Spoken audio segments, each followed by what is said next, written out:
নমস্কার বন্ধুরা, লবিসা হোম কুকিংয়ে সবাইকে স্বাগত। তো বন্ধুরা, আমি আবারও চলে এসেছি একটা নতুন রেসিপি নিয়ে। সেটা হলো খাজা।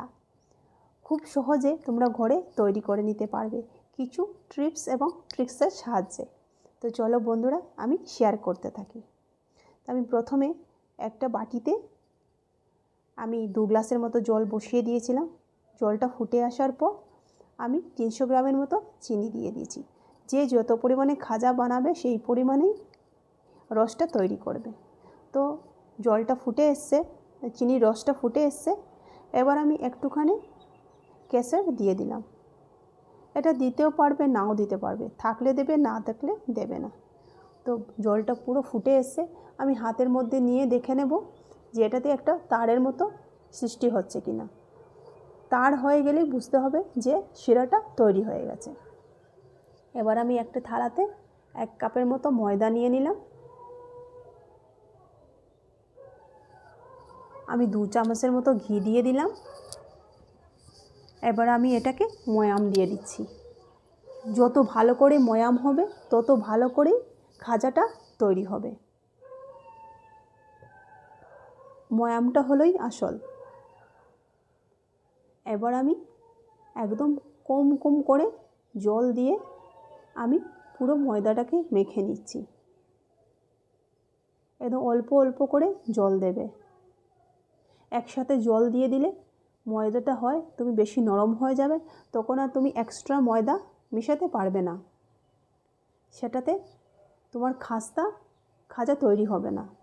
সেই জন্য একদম অল্প অল্প জল দিয়ে তুমি মাখতে হবে। তো আমি একদম অল্প অল্প জল দিয়ে সেটাকে মেখে নেব। তো বন্ধুরা, তোমাদের কেমন লাগছে না লাগছে অবশ্যই জানাবে কমেন্টে। আর আমার চ্যানেলটাকে অবশ্য সাবস্ক্রাইব করবে, আমার পাশে থাকবে। তো দেখো, আমি একদম আস্তে আস্তে করে একটা মণ্ড তৈরি করে নিচ্ছি। আমার হয়ে গেছে। দেখো আমি কেমন করে তৈরি করেছি, একদম শক্তও নয়, একদম নরমও নয়। এবার আমি 10 মিনিটের জন্য এটাকে ঢেকে রেখে দেব। 10 মিনিট হয়ে গেছে। আমি আবারও এটাকে একটু ভালো করে চটকে নিচ্ছি। চটকে নিয়ে এটাকে আমি রুটির মতো করে লেচি কেটে নেব। তো আমি এক এক করে লেচি বানিয়ে নিচ্ছি।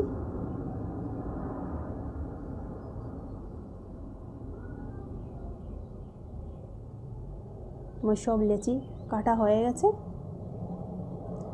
এবার আমি সবগুলো রুটির মতো করে বলে নেব। যত পাতলা হবে রুটিটা ততই ভালো খাজা তৈরি করে হবে। একদম পাতলা হতে হবে, লেয়ারগুলো তাহলে খুব ভালো হবে। তো দেখো আমি এক এক করে সবগুলো বলে নিচ্ছি।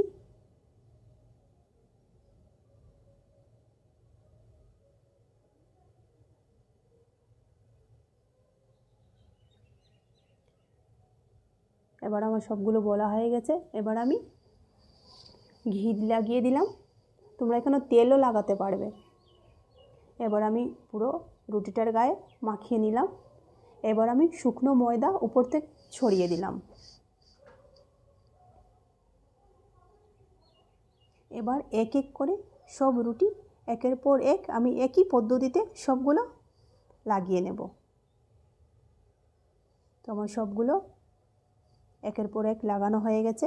এবার আমি সবগুলোকে এইভাবে করে বলে নিচ্ছি। এবার আমি হাতের সাহায্যে একটুখানি ভালো করে বলে নিলাম,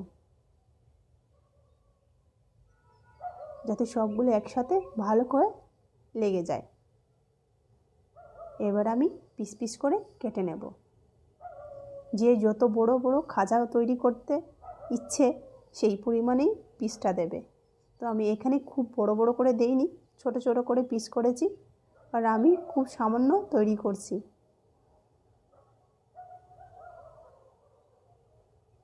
তোমার সবগুলো কাটা হয়ে গেছে। দেখো কি সুন্দর করে লেয়ারগুলো হয়েছে। এবার আমি সবগুলোকে বেলে নেব।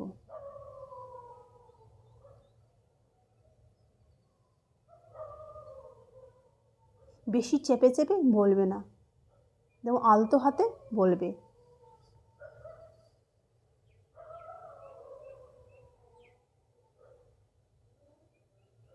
ওই আমার এক এক করে সবগুলো বেলা হয়ে গেছে।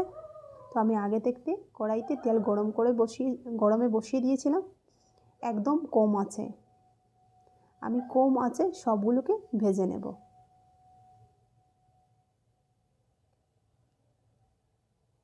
যেমন করে সিঙ্গাড়া ভাজে সেই একই পদ্ধতিতে আমি সবগুলো ভেজে নিচ্ছি, একদম কম আছে।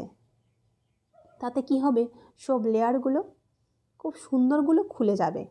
দেখো আমার লেয়ারগুলো কি সুন্দরভাবে খুলে গেছে, তোমরা দেখতেই পাচ্ছ কি সুন্দর ফুলে উঠেছে। আর খুব সহজে ঘরে একদম মুচমুচে খাজা তোমরা তৈরি করতে পারবে, দোকান থেকে কিনে এনে খেতে হবে না।